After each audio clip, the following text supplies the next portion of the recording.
Okay, sure, yeah. Yeah. We will wait for 1 minute and then we can start. Sure.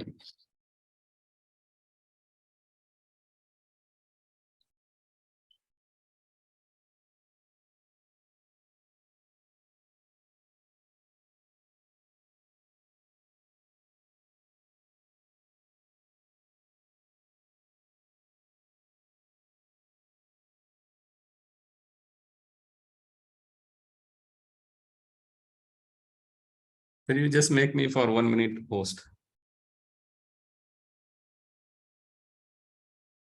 Okay. I made you host. You again make me host so that I can make some changes. Make co-host. Let me just make you a co-host. Okay. Yeah, I think should be okay. Can check now.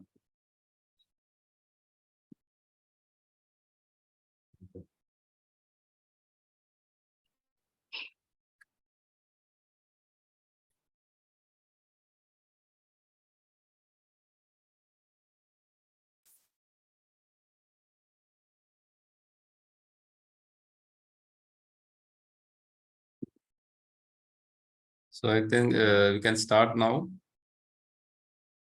So I welcome to Professor Dr. Amit Agrawal, sir. We are very proud and happy to have Professor Dr. Amit Agrawal as a speaker for this relatively new topic. This was my wish to have your lecture since many years, but we could not arrange. This time we got opportunity, sir. Welcome to this workshop. Our purpose was basically to arrange some introductory lecture on microchannel flow.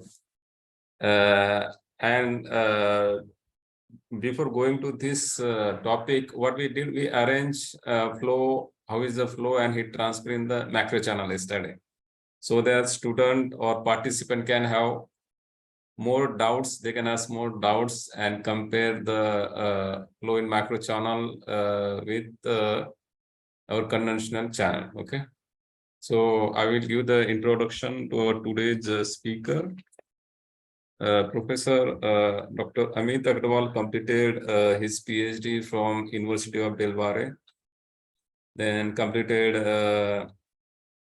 postdoc from University of Newcastle. It is, I think it is in Australia. And we are very fortunate that sir has served Tata Motors in Pune for 2 years. Okay. So I welcome Professor Dr. Amit Agrawal. He is currently professor in mechanical department at Indian Institute of Technology, Mumbai, and also handling the charge of Dean International Relations. So we welcome you, sir. Welcome to this workshop. Thank you. Yeah, you may start now session. Yeah. Okay. Thank you, sir. Yeah, thank you. So I will start sharing my screen now. Yeah, you can share now. Yes. Yeah.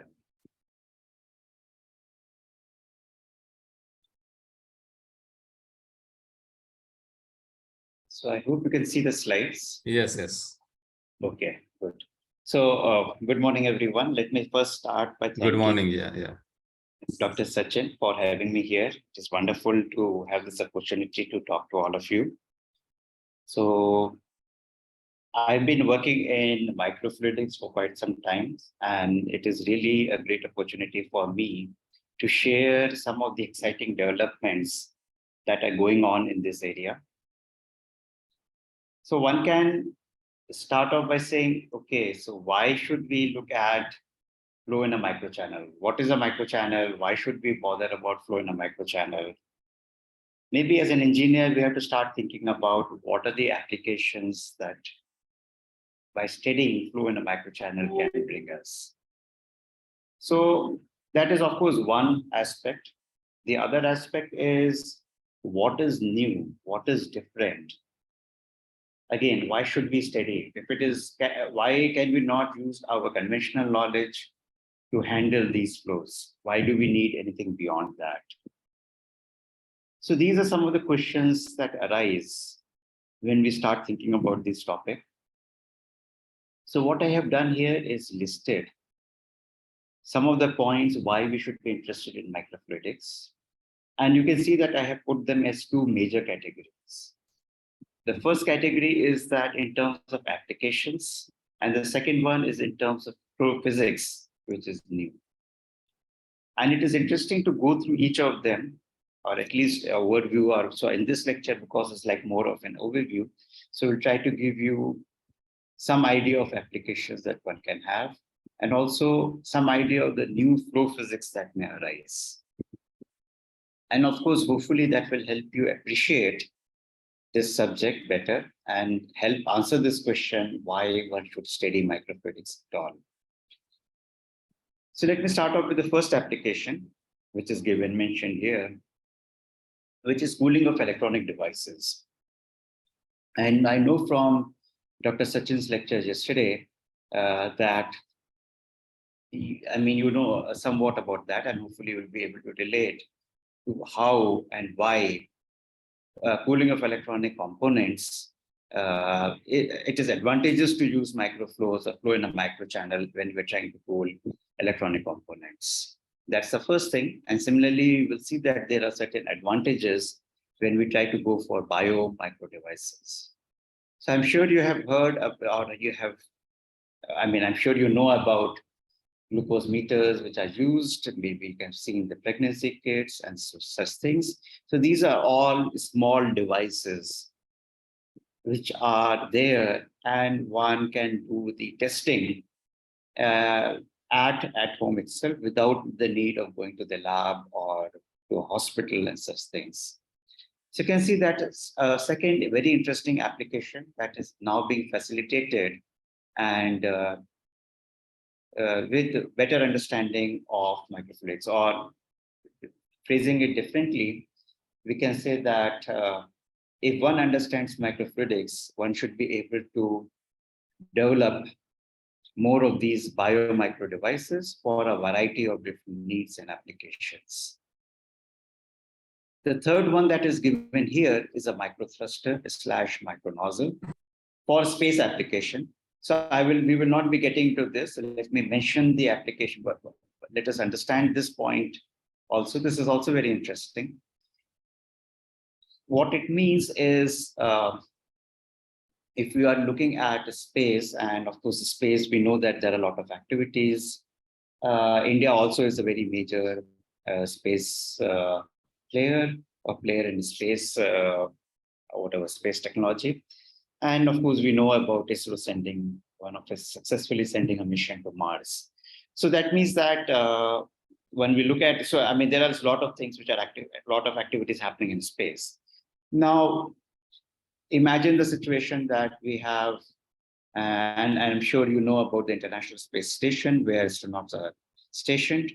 So just imagine that that astronaut wants to come out and do some sort of a spacewalk. Spacewalk is done to repair something or to collect some data or such things. So the simple question is, how do I move in space? And the simple answer to that is that because I need to, how do I change my direction? I don't have any friction. I mean, we know when we walk, friction is actually helping us to walk. And that's why if it's a very slippery surface, we are not able to walk and we tend to fall down. And in space, you can see that there is no friction, and that means that movement is going to be very, very difficult. So how are we going to get a thrust force to move forward? So the idea is that we can have a small thruster, micro thruster, because there is no resistance, we can use that to our advantage. Even a small force is good enough to give you sufficient acceleration or whatever. I mean, of course, you have to look at how much force you need, but it will turn out in terms of a few millinewtons.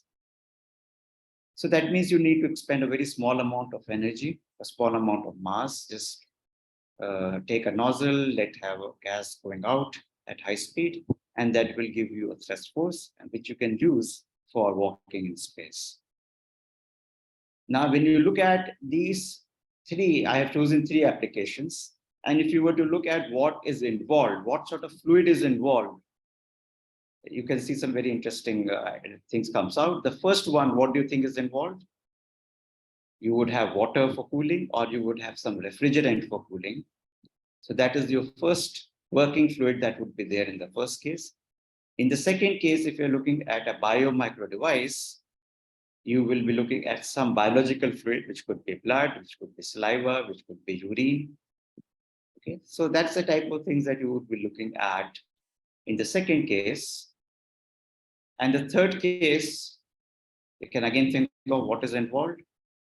When you're looking at a micro thruster, you're looking at gas which is being expelled at high speed. So in the first case, it's water. In the second case, it is blood, let us say. And the third case, it is gas.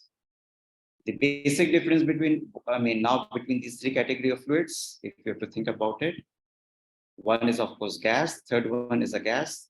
The first two are liquids.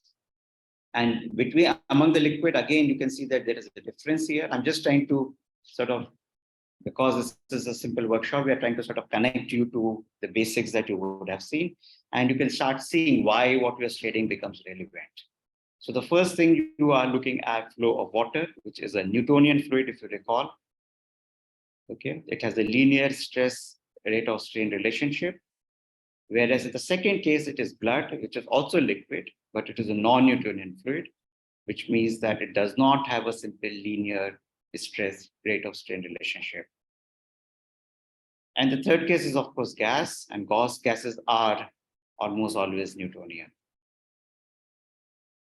But of course, gas will have its own challenges as compared to liquids. So that's why these three different applications, I've chosen three applications which are very unique in some sense, and also, so it's just trying to cover as much range as possible. There are far more, several other applications that can get into, and which are not being mentioned here. So that is the first part, why should be interested in microfluidics. And the second part is, or second major reason is to see what is new, what is different, and how does that change, if any, the flow physics. So I understand Dr. Borse has talked about roughness and the effect of that, the flow being laminar, maybe there's an early transition. So those things you have seen. So that is typically in the context of liquids that we talk about. When we talk about gases, then there are something even more interesting which is happening, which is that we can have slipping at the wall, we can have substantial compressibility effects. And of course, if you go to very small dimensions with liquids, you can have electrokinetic effects. So first two effects are with gases here. The last effect is mostly with liquids at a much smaller scale than what, at a lower scale, at a very small scales. You will start getting electrokinetic effects. So we will talk a little bit about some of these things, maybe not too much, definitely not about the electrokinetic effects, but I will be happy to answer any questions that you may have. So I hope this makes sense, and I hope this sets the background for why one should study microfluidics at all. And of course, the second part gives you very clearly that what we have learned in our standard fluid mechanics and such courses are not necessarily going to be applicable here. There is new flow physics. There are surprises. There are changes in the flow behavior, and therefore one has to look at this as a separate case. And so that is one motivation. And then, of course, with their better understanding, one should be able to also target certain novel applications like what I have mentioned here. So with this as a background, let us move ahead. I will take now a few examples to show you. The first one is, you can see it's a flow in a microchannel with something which is there. Sorry, let me go back. Sorry. So the first one is a microchannel from the point of view of electronic cooling. Now, what is this electronic cooling? So I'm sure quite a few of you have heard this term. How many of you have heard this phrase, electronic cooling? Maybe somebody can unmute yourself and answer me.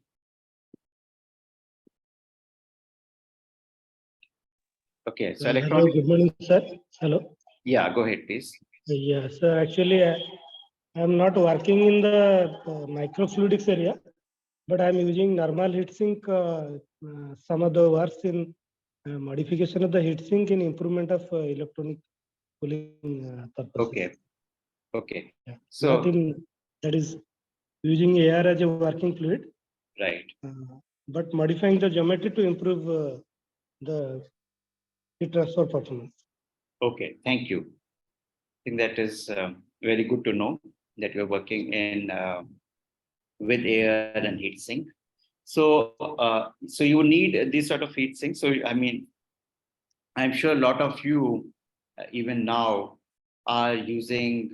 I mean, all of you are using some sort of an electronic device, whether it's on a laptop or whether it's a smartphone, to connect to this to the stock, and you can sense, you can very easily see that your device gets hot. So it needs to be cooled to be able to maintain the performance. And this is what is known as electronics cooling. So the cooling is very important. We know inside there is a fan, there is a heat sink, and the fan is blowing air over this heat sink, as has already been pointed out by one of the participants. So this is a very, very relevant thing. And now the idea is, if you want to remove even larger amount of heat, that means higher heat fluxes are there, then you need to scale down your devices. Maybe first let me explain this idea, and then we can come back to the previous slide further once more. So so I'm sure this point was covered in the lecture yesterday. So, but if you look at this equation, which is a simple equation for Nusselt number, or the definition of Nusselt number, which is that this is equal to the heat transfer coefficient multiplied by the length scale divided by the thermal conductivity of fluid.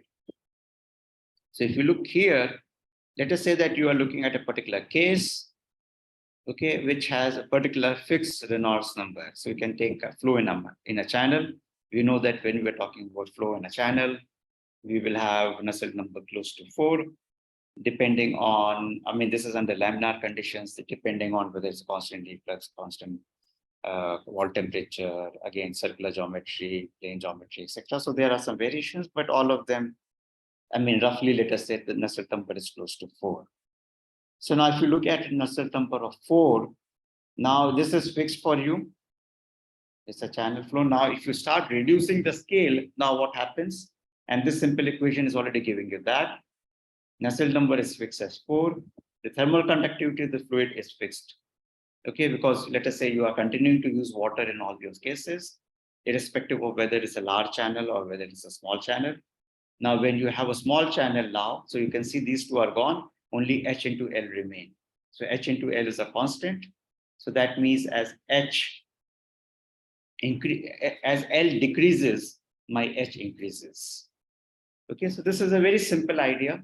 Okay, it just explains, shows you right away that as the length scale reduces, the heat transfer coefficient would increase in order to maintain, or has to increase in order to maintain a constant Nusselt number.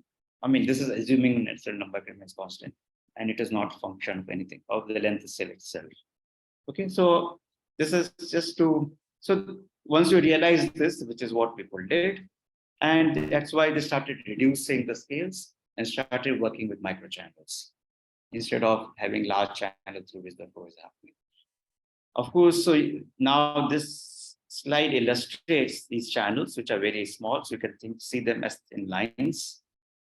And you can see that they are made on some silicon wafer. That is the typically used material for such applications. And in order to simulate the electronic cooling part, you have a heater.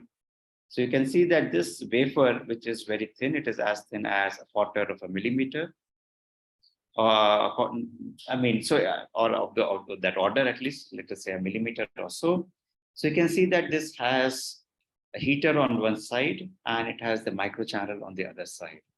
And then what you see here are connectors through which the liquid, or water in this case, is going to be introduced. And the other one would act as an outlet port, inlet port and outlet port. So we have gone a spent a little bit time on this slide so that you have a mental picture of what you're talking about. Okay, so you can see that there are very thin microchannels. These microchannels could be 100 microns or even smaller in size. And of course, for comparison, hair width is taken to be somewhere between 40 to 60 microns. So you can see that these are some comparable to your hair width, maybe twice of that or even smaller. So that's the sort of the situation that you're looking at. And why do we do that? We have already explained that your heat transfer coefficient increases with the reduction in the length scale, for assuming that my Nusselt number is still a constant. K, there is not too much of a discussion there. It's the property of the fluid and it gets fixed. And you can see that now we look at one case, one example. If you look at the heat transfer coefficient, really speaking, what is plotted on this axis is not very important here. What I would like to draw your attention here is that the values that you get, and this is all measured in kilowatts per meter square Kelvin. So the kilo part is what I would like to emphasize here. So this is something like, if you look at here, this is like 28 kilowatts per meter square Kelvin. And if you know that this is a very high, if you have a sense, this is actually turns out to be very high heat transfer coefficient, that's what you would get. So if for comparison, if you take flow being cooled by a plate being cooled by natural convection, heat transfer coefficient will be just 5 watts, 5 to 10, or maybe 15 watts per meter square Kelvin. If you were to force air over that, maybe you will get something like 50, 100, maybe even 200, 300 watts per meter square Kelvin. Still, you're not even kilowatts. And now when you look at maybe really throwing a lot of water, maybe impinging with an impinging jet, maybe you will get close to 500 or kilowatt, 1 kilowatt, 500.5 to 1 kilowatts per meter square Kelvin. So you can see that this is far higher than that. And that is again, the power that we are saying, or the utility that we are saying by bringing about a micro device. So I hope this application is clear. And I will move on to take another example, which is a biomicro device. So again, to give you a sense, this is a coin which has been placed, and next to that, a device has been placed. So you can see that this device, entire device, this is all you need. This entire device is of the size of a coin, 2 rupees coin, maybe even smaller than that. So what it does is, as we in the beginning, we talked about using biomicro device for sort of understanding how the patient is doing. A person is sick, goes to the hospital, goes to a doctor. The doctor says that, okay, go for a blood test. Now, when you do a blood test, you find out, so you give a syringe full of sample of blood, and then you wait for 2 days to get your report, or at least half a day to get your report. And then once the report comes, then you have to go back to the doctor and show him and consult him for what medicines, etc. you need to take, so on. So you can see that's a reasonably long drawn on process. There is a lot of blood that needs to be taken from the body. So now so the question simply arises, can we not reduce the amount of amount of blood that we need to collect? Can we not process the results faster? Can we not use lesser amount of reagent that we are going to use in the test, and so on? So those are the type of questions that arise. And of course, with that motivation, that is a separate or different motivation, people started looking at these micro devices or microchannel, flow in the microchannel. So what you see here is a relatively complex geometry. You can see that there is a passage which is going through this bend, and then there is a bifurcation. There are 2 paths. Something is flowing in this direction, something is flowing in the other direction. So this is from the point of view of separating. So you're separating out the liquid component from the solid plus the liquid part. So you can see from the difference in the color that there is some amount of separation which is happening. And maybe I will explain to you in little bit more detail as we go along how this device works. So the idea is that this is another very interesting application, very different fluid with different properties, with different flow physics, and then and it can do something useful for you. We said the useful thing is reducing the amount of blood, reducing the time to process the sample, reducing the amount of reagent and such things. Now the next question arises: why, if this was all so good, why were people not doing it earlier? Why is this field only relatively recently only it's become hot? Why was it not hot earlier? Sorry. So the simple answer is to that, it was not easy to manufacture them. So let me just sort of emphasize that these are the devices which are made in our lab at IIT Bombay. And we have designed them, we have spent a lot of, it's not like a few days work, it is several years of work, which has gone behind all these geometries and all these things that you are seeing here. So making them is one challenge, sealing them is another challenge. Okay, working, introducing fluid, making measurements are the challenge. Visualizing what is happening is another challenge. So there are a lot of different challenges that one has to overcome before one is able to get to this stage. And of course, having an proper understanding of the flow actually helps us in the process. Now, what is also shown here in the lower figure is a sensor which is coming from another lab from IIT Hyderabad, where the sensor has been mounted. So one can actually have this flow, and we can also have a sensor. And then, of course, a combination of them allows you to do the type of blood test that we talked about in the very beginning. So I hope this makes it clear that why we are looking at microfluidics and why we are interested in flow in a microchannel. So some of the advantages of having such sort of a device I've already mentioned, and they are mentioned, I have already stated earlier, and they are mentioned in this slide once more. So it's reduced sizes, small amount of sample. Of course, you can see it is very portable. The device can be carried anywhere. You can carry this device in your pocket, just like you carry a coin. You can do testing wherever it's required. That means at the site of the patient itself, which means that there is no transportation cost, no transportation time which gets involved. And of course, it is expected to give you quick and accurate analysis. Of course, this is desirable. It is not always guaranteed. And this is, of course, what, as an engineer, we have to try to see if we can design things so that our device gives quick and accurate analysis. Okay, so now what are the challenges? I have also sort of tried to mention that it is a small size. Working with a small size, like again, hair size, how do we even hold that? How do we drill that? And so on is a challenge. Manufacturing issues I've already mentioned. Sealing is the other thing which I have mentioned very briefly. So once you have created a channel, so you think of that, I take a surface and I scratch it. So that's the simplest example. And that scratching is now a channel. You can think of that as a channel, but how do I introduce a liquid into that? And how do I make sure that when I'm introducing that scratch on the surface, the liquid is only going to flow through that scratch and not get spread over the entire table. Okay, so that's what we need to worry about, the sealing aspect. And of course, when we try to seal it with, let us say, bringing a cover on top of this table, put a tabletop, maybe put a glass cover or something, how do we make sure that that sealant itself is not going to block the channel that I have created? Okay, if it blocks, of course, the channel is not usable.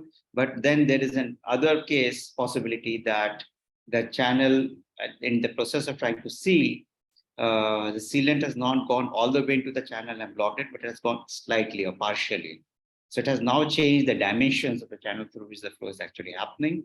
Okay, and I may or may not even be aware of that. So I have to be very, very careful. I have to really bother about it. that what exactly is the length scale over which things are happening. So this is what you can think of when you look at the device itself. But then if you start looking at it more carefully, you will see that there are other engineering challenges. The first one that I can mention is that it has large pressure drop. Okay, and if you again recall in heat transfer studies, whenever we do, we always say that, okay, if the heat transfer coefficient is large, the pressure drop penalty is also going to be large. And why is that?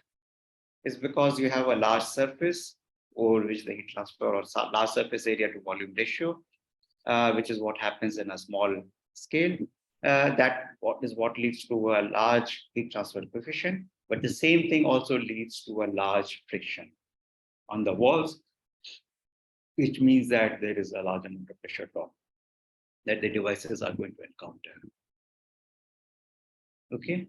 The other thing, so this is one thing when you start thinking about it, you realize that. The other thing which is very interesting, which sometimes we don't think about it, which is poor mixing. Now, let me try to explain this. So when we look at a channel, so if you try to recall what is the Reynolds number, I'm sure you know about Reynolds number. So Reynolds number is a ratio of inertia force to viscous force, is expressed as rho Vd upon mu. So you can see that if my D is reducing, D is my length scale, diameter or some length scale in the flow channel, okay. So my D is reducing, so my Reynolds number for a given rho, for a given mu, and for a given velocity, it is, I mean, of course, rho and mu are fixed because the fluid is given to me. So they have certain density, they have certain viscosity of the fluid. So these two properties are fixed already. The only thing which I have is U, okay, which is the velocity. So you can see that typically the diameter reduces a lot, my velocity increases somewhat, slightly. So, but my Reynolds, so because of which my Reynolds number reduces substantially. And because of which I expect the flow to be always in the laminar region.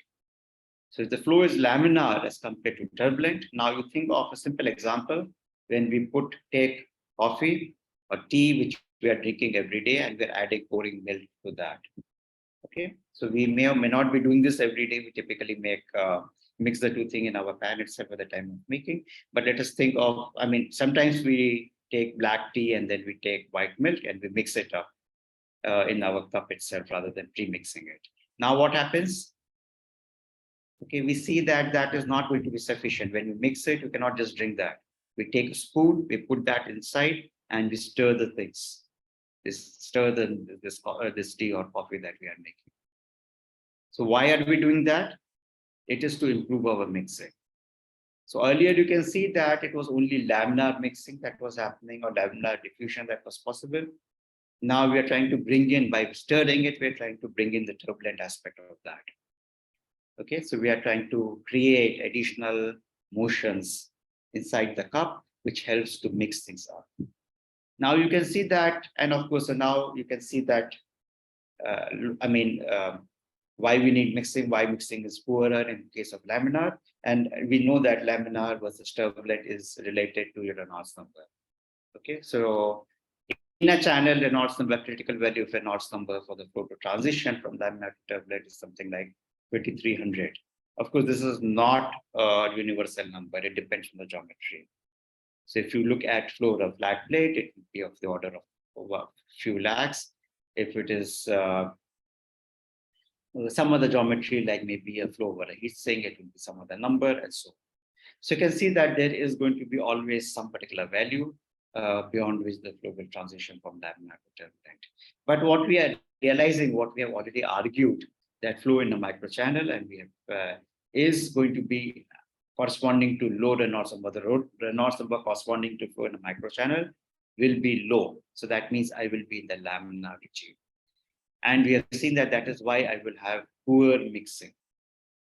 Okay, so this thing may not look too bad, but then we look the previous example where we said blood is there, there has to be a reagent, and the two things should mix before the reaction would happen and before any color change would happen, and therefore I would know what is there. So you can say I need to make sure that my blood and my reagent will mix. And you can see that that is not guaranteed, or that is a difficulty when you look at a microchannel. So there are a lot of things that people have done in order uh, to bring out, in order to design micro mixers, as they are called, so that we can improve the mixing as the flow is happening in these microchannels. So that is the first aspect I want to talk about, which is just to try to set the stage. So I hope you have a better sense of what are the applications, what are the challenges, and of course, we have also looked at some specific examples so that we are able to see things better. Of course, the last point in this slide I said is what about the flow physics? Okay, so this is a different aspect altogether that I want to talk about. So let me just switch gears a little bit. We said applications and new flow physics. So now I'm trying to get to the second part. By changing the gear, we have going from applications to flow physics. And I will take the specific case of gas, which is flowing in a microchannel. And we will see that here, there are some very interesting flow physics that arises. The flow behavior changes drastically. To illustrate that, to illustrate the point, let us say this is my channel. This is a gas which is flowing through that. And what you would see is the gas lips at the surface. And this is something which is very non-intuitive. So before we try to explain this, why this is happening, etc., let us just understand what do we mean by slip itself. So what does it mean by slipping or no slipping? So no slip means that there is a relative velocity between the surface and the fluid which is moving on top of that. No slip means that there is no relative velocity. So that means if my wall is stationary, okay, so then if I'm sure wherever you're sitting, there is a fan which is moving and you are in a room. So if we know that the walls of the room are stationary. So that means that when the air is flowing, and of course, because of the fan, the air is circulating in our room. So when the air goes next to the wall, it has to stop the air because the wall is stationary. Okay, of course, there is gradient in the next layer. The layer which is in contact with the wall has to stop. Okay, the next layer may have some velocity. The layer which is further away would have a higher velocity and so on. But the important thing is to note here is that the air at the wall has to have a zero velocity, and that's what is the no slip condition that we have to have. Now, when we go to the blade itself, the fan blade is rotating. So there is some velocity omega into r, which is there. So wherever you are, you can look at the omega is constant, but r is changing. So you can see that is my velocity, which is there of that blade, that part of the blade of the fan. And therefore, the air which is next to that has to have exactly the same velocity. So when that happens, then we see that there is a no slipping. And of course, why do we know this is correct? Okay, there are a lot of arguments which happened. There is a very interesting history about whether the flow should slip or not slip. Okay, and even people like Newton got it wrong, is what you would see. So there are some very, very famous people who have worked on it, and most of them got it wrong. Later on, it was established, that it is a no slip condition, or this was satisfied. So now when we are very interestingly, when we are talking about and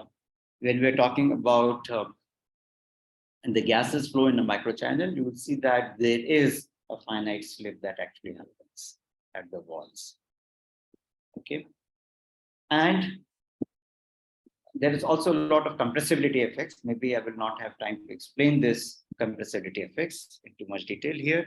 Of course, compressibility means in itself, you would have heard about compressible flow and incompressible flow. These are properties of the flow, not of the property of the fluid. and it means that when it is an incompressible flow, the density variations within the flow is not large. The compressibility effects means, or the compressible flow means, that there is a large amount of density variation within the flow. So if we go back to the example of fan moving the air in the room, we treat that as an incompressible flow. That means that again, anywhere in the room, if you were to measure the density of air, you will find, although air is moving, etc., you will find the density of the air anywhere in the room is pretty constant, and it is, the variation is, let us say, less than 5%, definitely less than 5%. Of course, in our room, it will be even less than even 0.5% or smaller. So if the density variation is less than 5%, let us say, we will call that as an incompressible flow. Otherwise, the flow becomes compressible. We have to treat it as a compressible. And of course, that brings about a lot of additional complications, which we don't have time to get into, but I would be happy to answer questions on that. So because of these effects, so you can see that in terms of flow physics, when we talk about gases in a microchannel, we have something very, very interesting going on, because there is slipping at the walls. Now, in order to understand this slip effect even better, okay, we can look at why do they start getting slipped? Why does it happen only with gases? Why does it only happen with microchannels, not otherwise? Okay, so those are the natural questions that come to our mind. And then one can say that, okay, in order to answer that question, I'm going to show you one scale. And before that, I'm going to show you one non-dimensional number. So first of all, let us understand, why do we work with non-dimensional numbers? I'm sure you understand that, but I will just emphasize that here. So non-dimensional numbers are, so if you look at flow in a pipe, okay, we have already introduced Reynolds number, which is density into velocity into diameter of the pipe divided by the viscosity of the fluid. We know that is my Reynolds number. So you can see that there are 4 different parameters here. So that means if I take the fluid and I increase the velocity of the flow, same fluid, but increase the velocity of the flow. So I get rho ud upon mu. So I mean, things should expect it to change. The pressure drop is expected to change if my velocity is larger. If I now take a different diameter of the tube, you can see that my pressure drop, or any other quantity that I'm looking at, is expected to change. Okay. Similarly, if I change the fluid from water to air, or water with some thickening agent added to that, so the viscosity is more, density is still the same. Okay, you will see that I will get a different pressure drop. But what you see is also there are, and similarly with the density, I can change the density independently of others. You will see that my pressure drop and other quantities are changing. So although there are 4, so all these are going to change my pressure drop, but I see that there is an interesting combination, which is rho Vd upon mu, which is my non-dimensional number. This number, if I look at this combination, if I look at the units that I'm now going to get, there is no dimension, there are no units to this quantity. All the units, whether it's kgs, meters, or second, everything is canceling each other, some way or the other. Okay, so that is why it becomes a non-dimensional number. It's a dimensionless number. Okay, and then the importance of that is that this is one number which governs everything, which means that you change the velocity, okay, you change the Reynolds number, but for a given Reynolds number, by different combinations. So if I take a combination where my density velocity has been doubled, but my diameter has been reduced by half. Okay, so my Reynolds number is the same. So then I will find that my non-dimensional pressure drop is still the same. Okay, similarly, if I look at the density viscosity change, by changing, I've changed the viscosity by a factor of 2. I've increased my velocity by a factor of 2. Okay, so my Reynolds number is still the same. So again, I will get the same flow behavior. Okay, so if I'm looking at transition, the transition from laminar to turbulent, the laminar to turbulent, all the different combinations of velocity, density, viscosity, and velocity is giving me, it will always lead to that the Reynolds number is the one which is determining the transition from laminar to turbulent, and that number will always turn out to be close to 2300. Okay, so that's why we have these non-dimensional numbers. So now when we come here, I'm now going to say that when we look at microchannels, when we look at gases, this is not for liquids, let me emphasize that part. there is a new non-dimensional number. And that new non-dimensional number is known as Knudsen number and is defined as the mean free path of the gas to the characteristic dimension through which the flow is happening. Now, if you were to again look at air in this room, okay, air is of course a mixture. If I say that this is 70% nitrogen and I assume, or 80% nitrogen, and I assume the properties of nitrogen in there, you find that under the conditions, under standard temperature and pressure conditions, the mean free path of nitrogen is around 70 nanometers. Okay, so if you look at a length, if I look at a centimeter size passage through which the flow is happening, my Knudsen number is 70 nanometers divided by 1 centimeters, which is how much? 10 to the power minus, almost 10 to the power of minus 5, close to 10 to the power of minus 5. Okay, so now when we calculate that, so it is almost 0 is what I would say. Okay, so if I'm looking at 1 centimeter flow in a 1 centimeter passage, my Knudsen number is close to 10 to the power of minus 5, which is like 0. And if I look at this scale, this is Knudsen number 0 to 10 to the power of minus 3. I have flow in the continuum regime. Okay, from 10 to the power of minus 3, this is the Knudsen number, value of Knudsen number that I'm reading on the scale. So 10 to the power of minus 3 to 10 to the power of minus 1. So that means this is 0.001 and this is 0.1. So I would have slipping behavior, and 10 to the power of minus 1 to 10 to the power of plus 1, which is 0.1, Knudsen number of 0.1 to 10, I will have the transition flow. And if the Knudsen number is greater than 10, I will have the free molecular flow. So this is a very important, just like Reynolds number says whether the flow is laminar or whether the flow is turbulent. This scale, this non-dimensional number is telling us whether the flow is continuum or it is free molecular or somewhere in between. So now we can see that we have already substituted L is equal to 1 centimeters, and we found that Knudsen number is of the order of 10 to the power of minus 5. Now, when we are looking at, if we were to look at a 10 micron channel through which the flow is happening, then I will find Knudsen number as this number here. And if you are compared with this scale, you can see that this is now in the slip regime. This is more than 10 to the power of minus 3 and less than 10 to the power of minus 1. So you are in this regime, which is where the slip flow would happen. So that means the surface, the flow will start slipping on the surface. Okay, earlier the question, the thing was very interesting. You know that the velocity of the fluid at the wall is 0 for the case of stationary wall. For the case of blade, it is omega into r. Now you don't know what is that velocity. Okay, it could be 1 meter per second, it could be 0.1 meter per second, or it could be anything more or less than that. So you can see that now there is, and that is where my difficulty lies. What is happening at the surface? And we know that boundary conditions are very important. Okay, so if you are looking at again flow in a box, you change the size of the box, you change the shape of the box. You know that the flow is still going to be governed by the same set of equations, but the solution is different. And the solution is different because the shape of the box has now been changed. Okay, so changing the shape of the box changes the entire solution. So that means the box is changing the conditions around it, which are the boundary conditions. The governing equation is not changing, okay, but the boundary conditions are changing, have been changed. So you can see that similarly, when you go from a no slip condition to slip condition, the solution that we expect to get, again, boundary condition is not changing, but what you're changing is the condition surface. And that would change even for the same geometry. When you go from slip to a no slip to a slip behavior, you expect to get change in the flow behavior. Okay, so this is now, and you can see that why this is, I mean, so so there is something new that you have to worry about.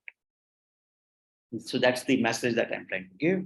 And then we pose also the question is, why do we not have the slipping in the conventional case? So you can see in the conventional case, L, so lambda is the same, but L is what increases, and that reduces momentum. Okay, so that's again something on what is the new flow physics, and this leads to certain interesting flow behavior. So I think if we just look at one or two examples, and I think I will close after that, so that we have some time for questions. So if I take a very simple case where we have one plate which is fixed and the other plate which is moving, what sort of a solution do you expect to get? You expect to get a linear variation in velocity. Okay, so velocity is 0 at this plate and velocity is u0 at this plate. So you get a linear variation from 0 to u0. Okay, so this is what you expect to get. Okay, which is the blue line. So it is, you can see it is 0 at the lower wall and it is 1 normalized. It has been normalized by u0 so that it becomes 1 at the top wall. Okay, and in the other cases, once we get to slipping, you can see that the velocity is less than that. So these are real data, or at least reliable data, not coming from experiments, but some simulations. But it shows you that this is absolutely interesting. Of course, there are more to it, but we don't have time to get into that. Similarly, if I take one last example, which is just a simple gas flow in a microchannel, again, gas is being emphasized here. Okay, this behavior will not happen with liquid in a microchannel. It's because they would have, let us say, a much smaller mean free path. Okay, so if you have a much smaller mean free path, the Knudsen number will still lie with liquids in the continuum flow. Although there is no mean free path equivalent to that. I mean, there is no direct, direct.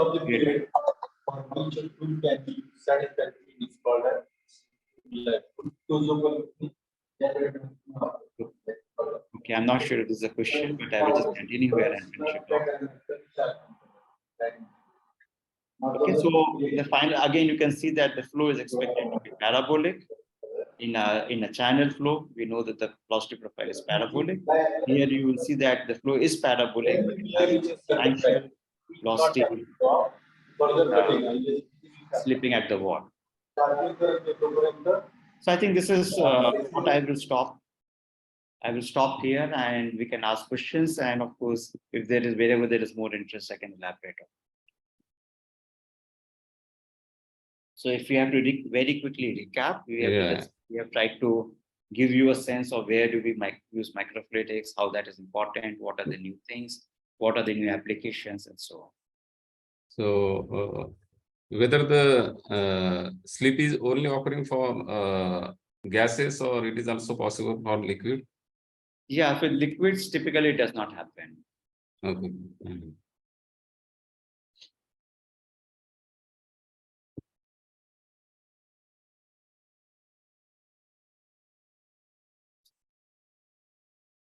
I will ask participant to raise your questions, doubt.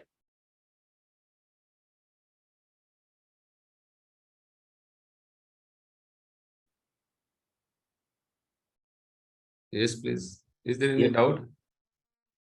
Hello, sir. Myself, Yes. Devi Singh Rawat. Sir, my question is that if we'll use the liquid flow in microchannel, and the microchannel size.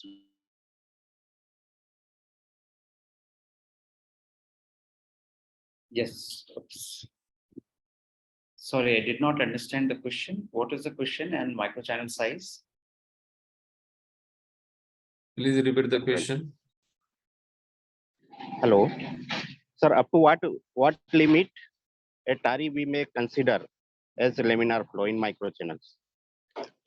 Okay, so yeah, so that is actually a very good question. So does the limit, this is critical value of Reynolds number change if my length scale has reduced, if I'm going to a microchannel as compared to a normal channel, as compared to a normal channel.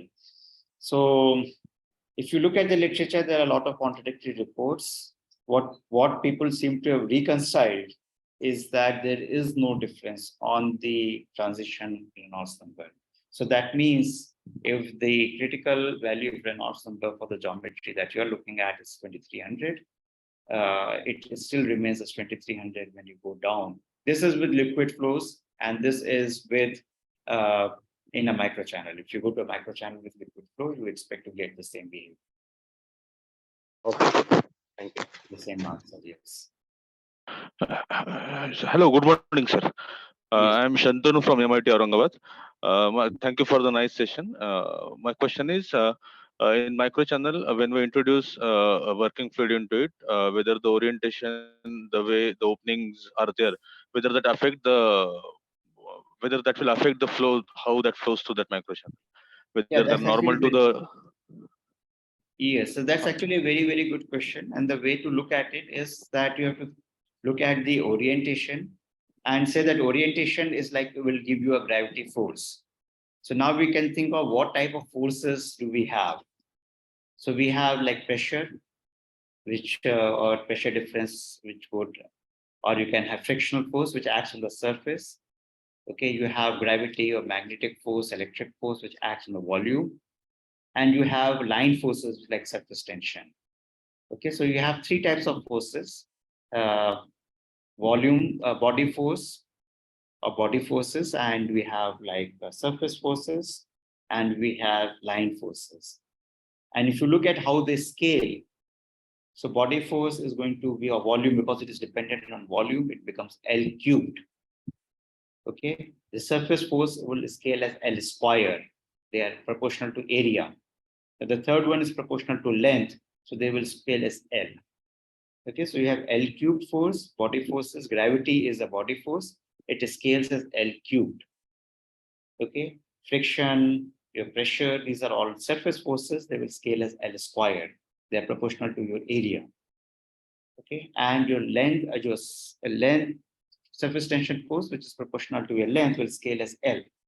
So now if your L is increased by a factor of 2, you can see that your body forces will increase by a factor of 8.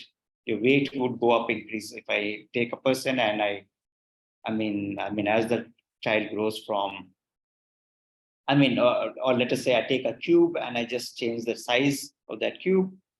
Okay, one size, if I change, the entire volume is changed by a factor of 8.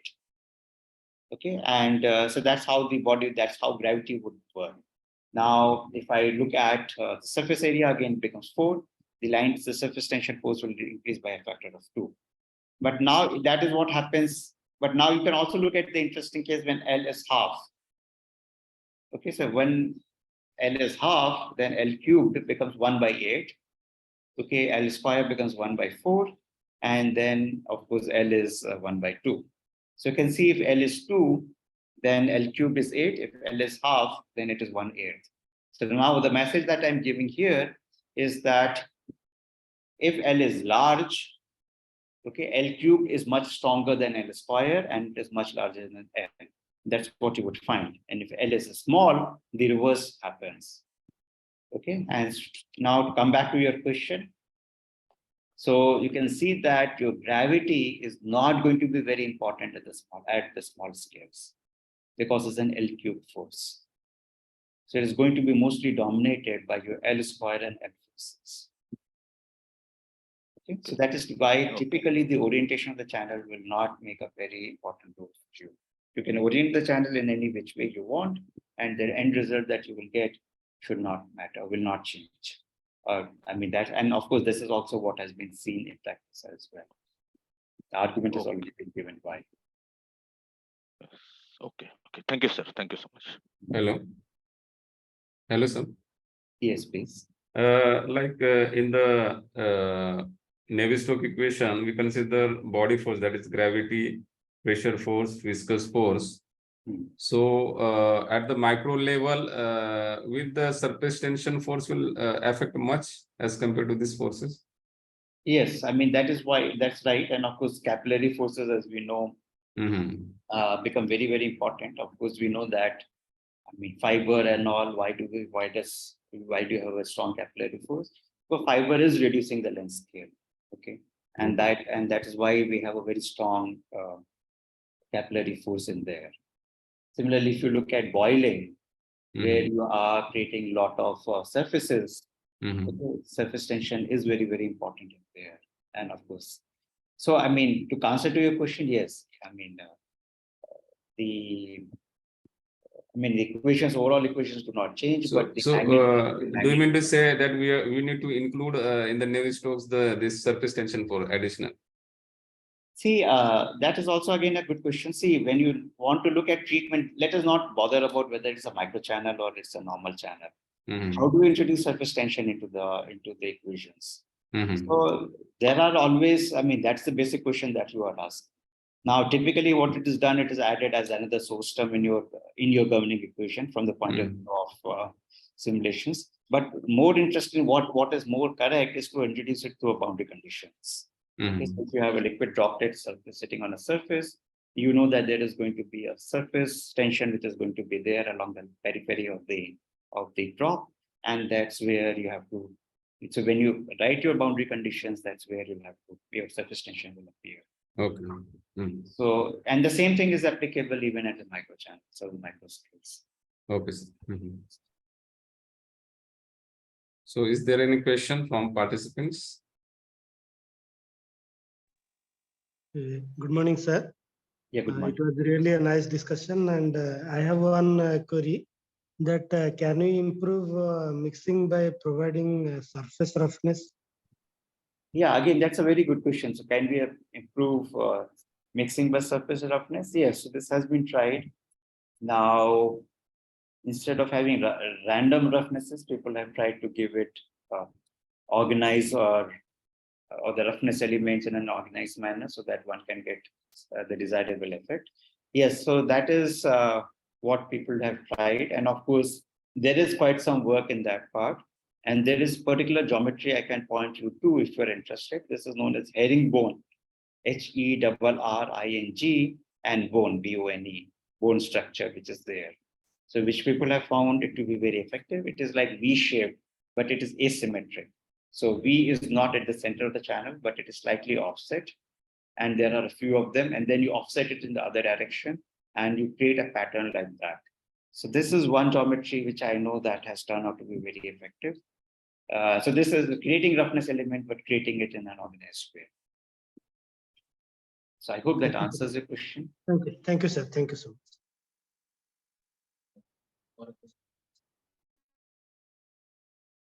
So is there any question from participants?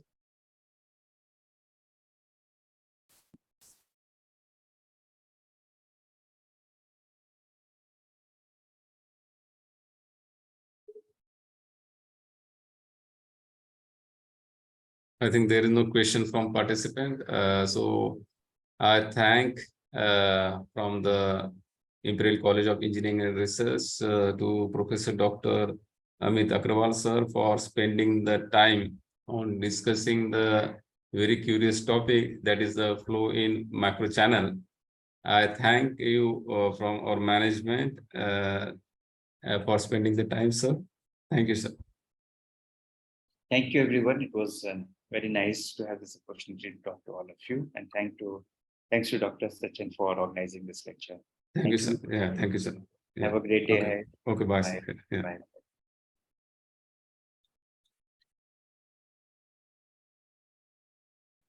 We'll end